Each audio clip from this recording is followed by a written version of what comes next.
नमस्कार दोस्तों, मैं हूं CS के अग्रवाल।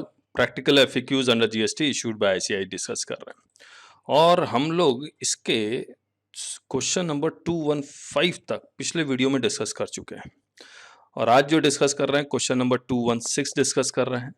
लेकिन इसको डिस्कस करने से पहले आपको एक अनाउंसमेंट करनी बहुत जरूरी है। ये हमारी वेबसाइट है taxbykk.com और हम लोग जीएसटी वॉल्यूम 1 की लाइव क्लासेस शुरू कर रहे हैं 1 जुलाई 2021 से। ज़्यादा टाइम नहीं है, मई और जून 2 महीने बाद।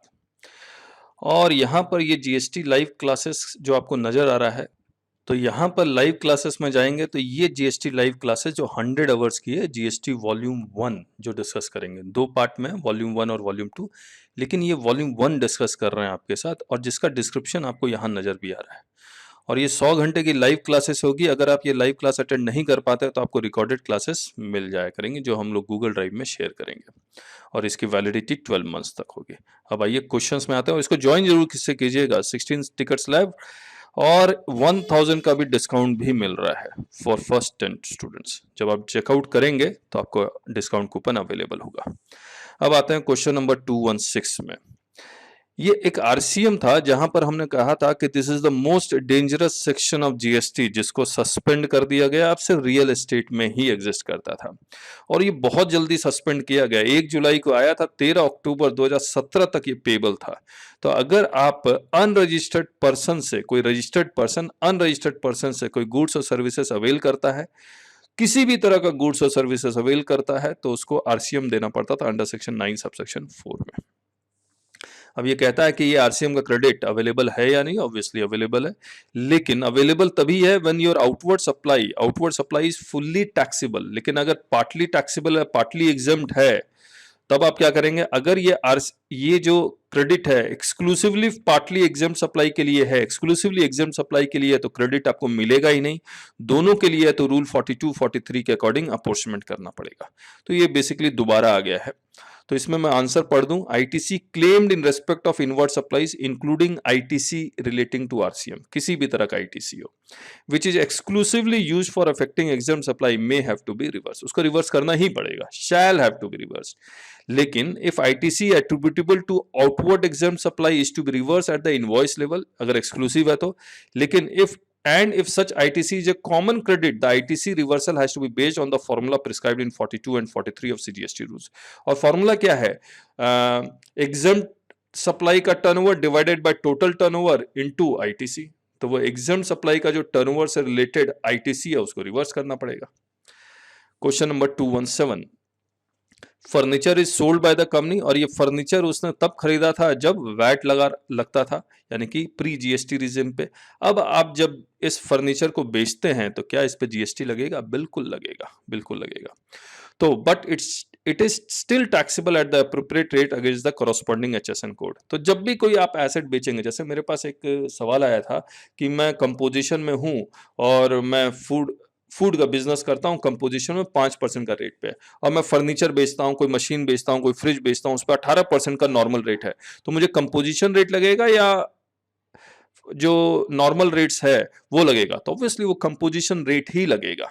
तो आपको आईटीसी अगर नहीं भी आपने क्लेम किया है, अगर कोई आप एसेट बेचते हैं तो उसके ऊपर जीएसटी देना ही पड़ेगा आपको, अगर एग्जाम नहीं है तो।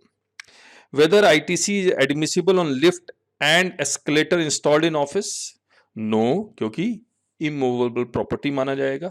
Weather your answer will be different if such office premises is let out? तो ये हमने डिस्कस किया ही था कि यहां पर एक उड़ीसा हाई कोर्ट ने एक जजमेंट दे दिया था मेसर सफारी रिट्रीज प्राइवेट लिमिटेड में, और आईटीसी अलाउ किया था। तो ये जजमेंट उड़ीसा हाई कोर्ट का था। अब आता है क्वेश्चन नंबर 219 में। In GST regime whether ITC on services availed for providing water service by water vending machines installed in public places is available? Most important question है, याद रखिएगा, मोस्ट इंपॉर्टेंट क्वेश्चन। और ये मैं इसलिए बोल रहा हूं क्योंकि सेक्शन 16 सबसेक्शन 2 क्लॉज बी पढ़ेंगे तो उसमें लिखा हुआ है गुड्स और सर्विसेज हैज बीन रिसीव्ड, बस फुल स्टॉप।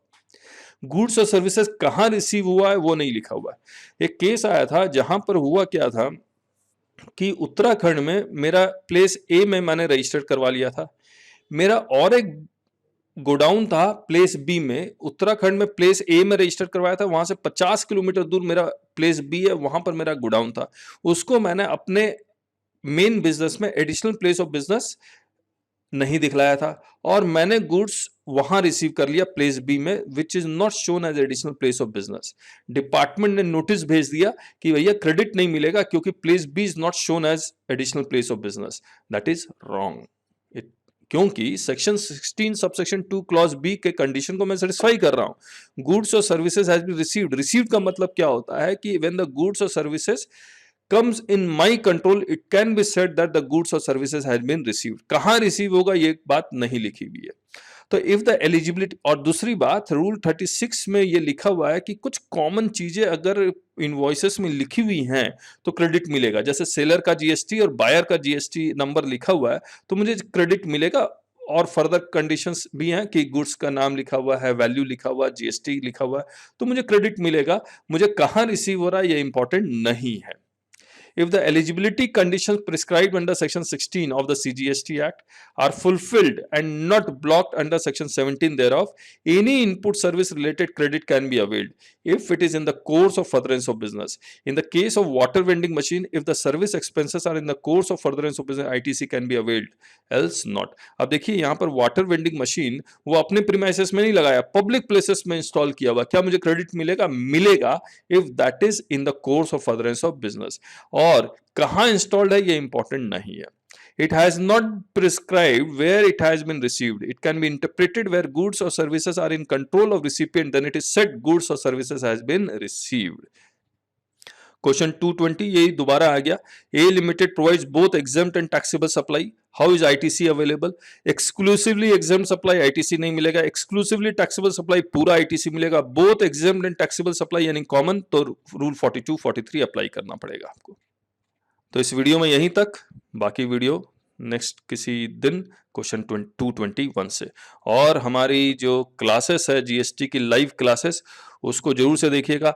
अगर आप लाइव क्लासेस अटेंड नहीं कर पाते हैं तो रिकॉर्डेड क्लास अटेंड कीजिए। प्रैक्टिशनर का, सीए, सीएस, सीएमए का सबका मिलता है, क्या दिक्कत है? यहाँ क्लासेस में जाइए और जब आप क्लासेस में जाएंगे तो आपको ये देखिए जीएसटी सर्टिफिकेट कोर्स, अगर आप प्रैक्टिस में हैं तो आप सिंपली अकाउंटेंट हैं। अब मैं जीरो से स्टार्ट करूंगा जीएसटी, जीरो से।